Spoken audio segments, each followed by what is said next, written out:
معزز سامعین گرامی قدر، صبح خطبہ جمعہ میں آپ کے سامنے اس بات کو رکھا تھا کہ صحابہ کا بھی امت کا بھی اس بات کے اوپر اجماع ہے کہ زکوٰۃ اور نماز میں کوئی فرق نہیں، اور ایک بندہ اگر نماز ہی نہیں پڑھتا تو پھر شاید اس کو اس مثال سے کوئی بات سمجھ نہ آئے۔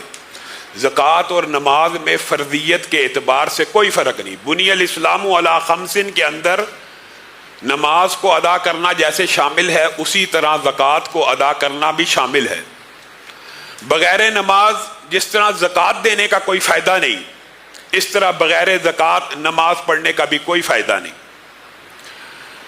میں آپ کو ایک بات کہنا چاہتا ہوں، اور بعض لوگ یہ سمجھتے ہیں کہ مولوی بڑی سخت باتیں کرتے ہیں، لیکن یہ بات حقیقت ہے، اور اگر موقع آیا انشاءاللہ اس سال رمضان کے اندر اس بات کو مفصل انداز میں بیان کریں گے۔ یہ کوئی لگی لپٹی اور سمیٹ کے اور نرم گفتگو کر کے شریعت کے اصول نہیں بدلتے۔ نرم مزاجی رویوں میں ہونی چاہیے، اخلاقیات رویوں میں ہونا چاہیے، معاملات میں ہونا چاہیے، لیکن کیا نرمی کی وجہ سے دین کے بنیادی عقائد بدل جائیں گے؟ ایک بندہ بے نمازی ہے اور اس کا عقیدہ نماز پڑھے بغیر بھی میں مسلمان ہوں تو اجماع امت ہے، اس کا اسلام سے کوئی تعلق نہیں۔ یہ لوگوں کو شاید بات تلخ لگتی ہے۔ ایک بندے کا عقیدہ 5 نمازیں اسلام میں ہیں اور وہ نہیں پڑھتا، اس کا مسئلہ فرق ہے، اس کے لیے بھی وعیدیں ہیں، اس کو بھی سمجھایا جائے گا کہ کفر اور اسلام میں فرق کرنے والی چیز نماز ہی ہے۔ لیکن ایک بندے کا عقیدہ ہے اور چھوٹا جی مولوی صاحب نو بڑے سخت نے جی نماز پڑھنی چاہیے، لیکن 5 نمازاں نہ پڑھن نال بندہ کافر نہیں ہوتا۔ یہ جو عقیدہ ہے یہ بذات خود انسان کو دائرہ اسلام سے خارج کر دیتا ہے۔ یہ دیگے دے دو، یہ کھانا کھلا دو، بہت زیادہ فضائل ہیں، بہت زیادہ اجر و ثواب ہے، لیکن عبداللہ ابن جدعان نے سخاوت کی تھی۔ اتنی بڑی دیگ رسول اللہ صلی اللہ علیہ وسلم نے کہا تھا کہ میں جوانی میں اس دیگ کے سائے میں اپنے آپ کو سورج کی اوٹ میں کر لیا کرتا تھا۔ امی عائشہ نے پوچھ لیا تھا یہ جو حاجیوں کو کھانا کھلانے والا ہے اور سوٹ دینے والا ہے حج کے موقع کے اوپر، کیا جنت میں داخل ہو جائے گا؟ تو رسول اللہ صلی اللہ علیہ وسلم نے کہا تھا اللہ کی قسم اگر لا الہ الا اللہ کا اقرار کر لیتا تو شاید جنت میں داخل ہو جاتا۔ لا الہ الا اللہ کا اقرار نہیں کیا تو عبداللہ ابن جدعان جیسا سخی بھی ہو جنت میں نہیں جائے گا، حاتم طائی بھی ہو جنت میں نہیں جائے گا۔ یہ لوگوں کے نام 1400 برس بعد بھی زندہ ہیں، اللہ نے دنیا ہی میں ان کے ناموں کو زندہ کر دیا ہے۔ گلاب دیوی، گنگا رام، مدر ٹریسا، نام تو زندہ ہیں، لیکن جب تک بندہ اسلام کے بنیادی عقائد کو، آج کل تو خیر ایسے فلاسفر پیدا ہو گئے ہیں جو کہتے ہیں کافروں کے بھی جنت میں جانے کے امکان ہے، کافر بھی جنت میں چلا جائے گا۔ ان الدین عند اللہ الاسلام، یعنی دین اسلام ہی کو مذاق بنا کے رکھ دیا۔ اللہ کے نزدیک صرف دین اسلام ہی ہے۔ جہاں پہ ختم نبوت کا منکر جنت میں نہیں جائے گا تو اللہ رسول کا منکر چلا جائے گا۔ یہ آج کل کے نئے اسکالرز آف ڈالرز جو حدیث کے منکر ہیں، یہ قرآن کی آیتوں کے بھی منکر ہوتے ہیں، اور انہوں نے یہ فلسفہ گڑھا ہوا۔ میرے بھائیو، جس طرح نماز عقیدے کے اعتبار سے کسی بندے کا یہ عقیدہ ہو کہ 5 نمازیں نہ پڑھ کے بھی بندہ جنت میں چلا جاتا ہے، اگر کسی کا وہ یہ عقیدہ ہے تو آج ہی اپنی اصلاح کر لے۔ وہ بندہ اجماع امت ہے، قرآن سے ثابت ہے، حدیث سے ثابت ہے، دائرہ اسلام سے خارج ہو جاتا ہے، کیونکہ اس نے اسلام کو سمجھا ہی نہیں۔ اسلام صرف زبان سے لا الہ الا اللہ کا کہنے کا نام نہیں ہے۔ زبان سے کہہ بھی دیا لا الہ تو کیا حاصل، دل و نگاہ مسلمان نہیں تو کچھ بھی نہیں۔ لا الہ الا اللہ کہنے کے بعد اس اسلام کا اظہار نماز سے ہوگا اور زکوٰۃ سے ہوگا۔ اگر یہ ساتھ ساتھ نہ ہو تو بتائیے، حضرت ابو بکر حضرت عمر نے اختلاف کیا تھا ابتدائی طور پہ، ابو بکر آپ کیوں سختی کرتے ہیں، اسلام ابھی نیا ہے، نرمی کر دیجئے۔ حضرت ابو بکر نے کہا تھا تو یہ بات کرتا ہے عمر، اللہ کی قسم میں ان کے خلاف قتال کروں گا جو نماز اور زکوٰۃ کو الگ الگ سمجھتے ہیں، دونوں ایک ہی سلسلے کی کڑیاں ہیں، میں ان کے خلاف جہاد کا اعلان کرتا ہوں۔ تو حضرت عمر نے کہا بعد میں اللہ نے میرا شرح صدر کر دیا، اور بے شک حضرت ابو بکر کا موقف ہی درست تھا، اور اس وقت نبی کریم صلی اللہ علیہ وسلم کی وفات کے غم کی وجہ سے میں معاملے کو صحیح جج نہیں کر سکا۔ اور قرآن پاک کی جو آیت مبارکہ آپ کے سامنے تلاوت کی ہے، جو لوگ سونے اور چاندی کو جمع کرتے رہتے ہیں اور اس کی زکوٰۃ ادا نہیں کرتے، اس میں سے اللہ کا حق ادا نہیں کرتے، ثم لا ينفقونها في سبيل الله فبشرهم بعذاب عليم يوم يحمى عليها في نار جہنم فتقوى بها جباههم وجنوبهم وظهورهم. آپ بتائیے، اللہ کہہ رہا ہے کہ مولوی کہہ رہا ہے؟ لوگ یہ سمجھتے ہیں کہ شاید مولوی زکوٰۃ کی فضیلت اس لیے بیان کر رہا ہے کہ اس کی مسجد اور مدرسے کو مل جائے. دوسری طرف ان کی عقل پہ پردہ ہے، جب بات نماز کی کرو تو کہتے ہیں یار لوگوں کا پیٹ پالنے سے بھی بندہ جنت میں چلا جائے گا. جب لوگوں کا پیٹ پالنے اور زکوٰۃ کی بات کرو تو کہتے ہیں مولوی اپنی مسجد کے لیے، اپنے مدرسے کے لیے شاید چندہ اکٹھا کرنا چاہتا ہے. اللہ کہہ رہا ہے، مولوی نہیں کہہ رہا.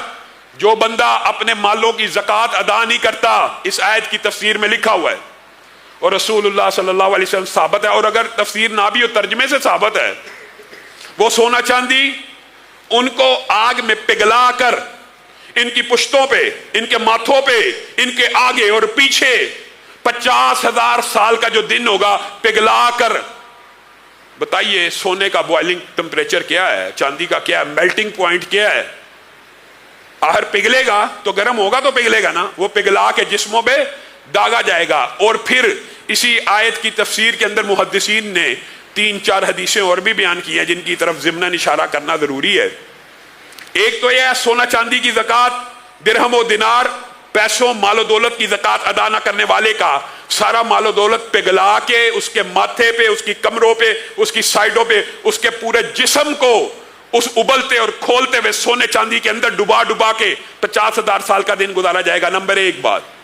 نمبر دوسری بات، نبی کریم صلی اللہ علیہ وسلم نے کہا جو اپنے جانوروں کی زکوٰۃ ادا نہیں کرتا، جانور سے مراد اونٹ ہے، بھینس ہے، بکری ہیں، رسول اللہ صلی اللہ علیہ وسلم نے فرمایا کل قیامت کے دن ان کو موٹا کیا جائے گا، فربا کیا جائے گا اور یہ طاقتور ہو جائیں گے. پھر یہ 50,000 سال کے دن کے اندر جس بندے نے ان جانوروں کی زکوٰۃ کو ادا نہیں کیا ہوگا اس کو رونگتے چلے جائیں گے.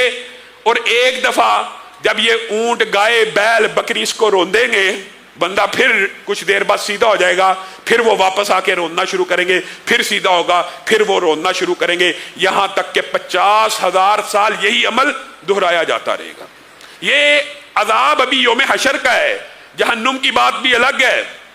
اور پھر نبی کریم صلی اللہ علیہ وسلم نے کوئی کسر نہیں چھوڑی بات سمجھانے کو. اللہ نے بھی سونے چاندی پیسے مال کا الگ ذکر کر دیا، جانوروں کا نبی کریم صلی اللہ علیہ وسلم نے الگ ذکر کر دیا، پھر سمجھانے کے لیے کہ کوئی ایسی چیز جس کو تم سمجھتے ہو کہ نہ سونا چاندی میں آ رہی ہے نہ جانوروں میں آ رہی ہے، پلاٹ ہیں، پلازے ہیں، گھر ہیں، جن کی تم زکوٰۃ ادا نہیں کرتے. نبی کریم صلی اللہ علیہ وسلم نے کہا یہ سارا مال، یہ ساری دولت کل قیامت کے دن ایک سانپ کی شکل میں آئے گا اور اس سانپ کی آنکھوں کے اوپر 2 نشان ہوں گے. یہ کیوں کہا؟ کیونکہ عربوں کے ہاں جن سانپوں کی آنکھوں کے اوپر 2 نشان ہوتے تھے وہ بڑے زہریلے سمجھے جاتے تھے. ہاں یہ وہی سانپ ہیں کہ جن کے بارے میں حدیث میں آتا ہے کہ ایک مرتبہ بھی اگر ڈس لے، ایک مرتبہ بھی، تو 40 برس اس کی تکلیف، اس کی سوجن، اس کا احساس جسم سے نہیں جائے گا. یہ ایسے ایسے سانپ ہیں کہ جو زمین کی پشت کے اوپر اگر آ جائیں اور ایک سانس، صرف ایک سانس زمین کے اوپر لے لیں تو قیامت تک زمین کے اوپر سبزہ نہیں اگے گا.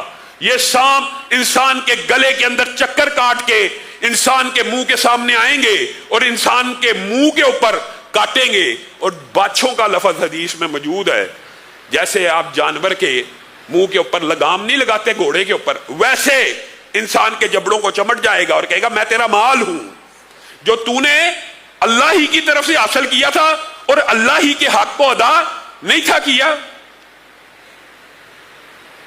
اللہ کو حق کو، اللہ کا دیا ہوا مال، اور اسی کو ادا نہ کرنا ہیلے بہانوں سے، مختلف رستوں سے. میرے بھائیو، رسول اللہ صلی اللہ علیہ وسلم تو صرف زکوٰۃ کی بات نہیں ہے، زکوٰۃ کے علاوہ بھی آپ کے مالوں میں یتیموں کا، بیواؤں کا، مسکینوں کا، فقیروں کا حق ہے. اور میرے بھائیو یہ بات بہت آسان ہے سمجھنے کے لیے، بہت ہی آسان ہے. رسول اللہ صلی اللہ علیہ وسلم نے کہا جس نے اپنی بیوی کے منہ میں لقمہ ڈالا، جس نے اپنی بیٹی کے منہ میں لقمہ ڈالا، بیٹی کس کی ہے؟ تیری ہے، تو نے 3 بیٹیوں کے منہ میں لقمہ ڈالا تو کل جنت میں داخل ہو جائے گا۔ صحابہ نے کہا 3 نہ ہو، تو کہا 2 کو بھی اگر کھلائے گا پلائے گا پرورش کرے گا جنت میں داخل ہو جائے گا۔ کہا اگر 2 بھی نہ ہو، کہا 1 کو ہی۔ کس کی بیٹی؟ اپنی بیٹی، اس کے منہ میں لقمہ ڈالنا، اس کو کھلانا پلانا باعث دخول جنت ہے۔ تو غریبوں کی بیٹیاں، مسکینوں کی بیٹیاں، بیوائیں، طلاق یافتہ معاشرے کی وہ غریب عورتیں جو لقموں کو ترس رہی ہیں، ان کے منہ میں ڈالنے کا اجر و ثواب کتنا ہوگا؟ اپنی بیٹیوں کے منہ میں، اپنی بیوی کے منہ میں ڈالنے کا ثواب، اپنے بچوں کے منہ میں ڈالنے کا ثواب یہ ہے۔ میرے بھائیوں، بات کو مزید آسان کیجئے، حدیث سب نے سنی ہوئی ہے، سب کو یاد ہے۔